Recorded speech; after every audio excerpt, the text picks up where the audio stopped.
Muy bien, vamos a continuar con el tema de modelado y control y vamos a iniciar con el método de promedio de espacio de estados. Vamos a revisar este material brevemente que va a estar puesto ahí en la plataforma del Moodle, el cual vamos a revisar estas pocas láminas referente al promedio de estados o de variables de estados. Y en esta lámina básicamente resume lo que es el método, ¿verdad? Básicamente es un método para derivar, como ahí lo menciona, las ecuaciones de pequeña señal en corriente alterna, o en AC, de un convertidor conmutado. Es equivalente al método del modelado que se había visto previamente y utiliza para su descripción básicamente las matrices de espacio de estados de circuitos lineales. Este método pues es bastante citado en la literatura. Es un método general que dice que si las ecuaciones de estado del convertidor se pueden escribir para cada uno de los subintervalos, entonces el modelo promedio de pequeña señal siempre podrá ser derivado, ¿verdad? Existen por ahí programas que utilizan ya el método del promedio de estados para realizar este método. En sí el método es una forma canónica de escribir básicamente ecuaciones diferenciales de un sistema. Si el sistema es lineal, entonces las derivadas de las variables de estado se expresan como combinaciones lineales del sistema independiente o de las entradas del sistema independiente y de las variables de estado por sí mismas, ¿verdad? Básicamente las variables de estado, que son las que se definen en este método, son las variables físicas de un sistema y generalmente están asociadas con lo que es el almacenamiento de energía. Entonces, en un circuito típico de convertidor, estas variables físicas son básicamente pues el inductor, ¿no?, que conduce la corriente, y el voltaje a través del capacitor. Entonces las variables de estado se definen básicamente para los componentes pasivos, que son el inductor y el capacitor. El inductor pues su corriente y el capacitor su voltaje.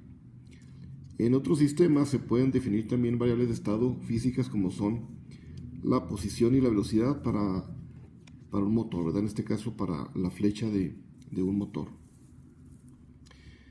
En cualquier instante de tiempo, estos valores de las variables de estado dependen de la historia previa del sistema, en lugar de los valores presentes del sistema de entradas, o de las entradas del sistema más bien.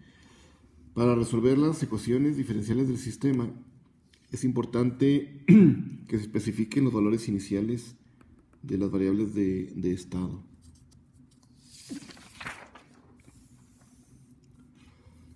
Y aquí se puede ver la forma matricial de las ecuaciones de estado de un sistema lineal.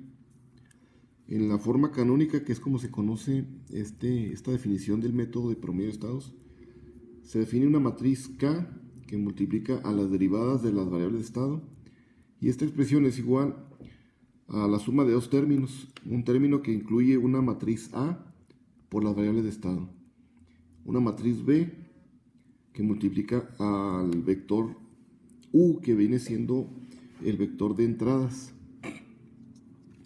Y asimismo se define en el vector de salidas, que es el Y, una expresión que es igual este vector de salidas a la suma de los términos, donde tenemos dos términos: el término de la matriz C por las variables de estado más el término de la matriz C por las entradas al sistema. Entonces en el vector de X es el que define las variables de estado. Contiene pues las corrientes del inductor, los voltajes del capacitor, etcétera, ¿verdad? Cualquier variable que pueda ser involucrada dentro del sistema. Entonces, Este representa el vector de las variables de estado que van desde x1 hasta xn, ¿verdad? Y las derivadas de las variables de estado representan otro vector, también definido aquí de esta manera, ¿verdad? Un vector columna donde está la derivada de la variable de estado 1, 2 hasta xn. El vector u de t representa el vector de las entradas, las cuales contiene aquí las fuentes independientes, así tales como lo que es el voltaje de entrada, ¿verdad? Que este es también lo que conocemos que es el voltaje de entrada VD. El vector de salida Y contiene otras cantidades dependientes que se van a calcular, en este caso como la corriente de entrada, ¿verdad? Que aquí puede ser la ID,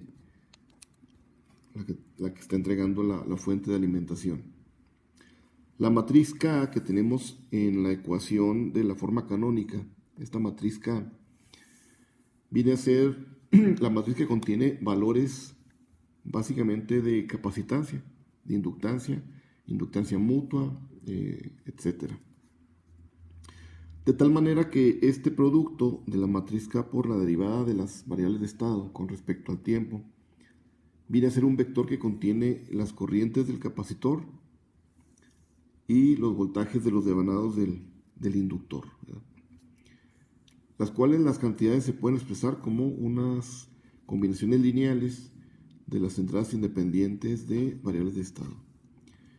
Entonces, en la forma canónica, si observamos, contiene básicamente cuatro matrices importantes: la A, la B, C y la E.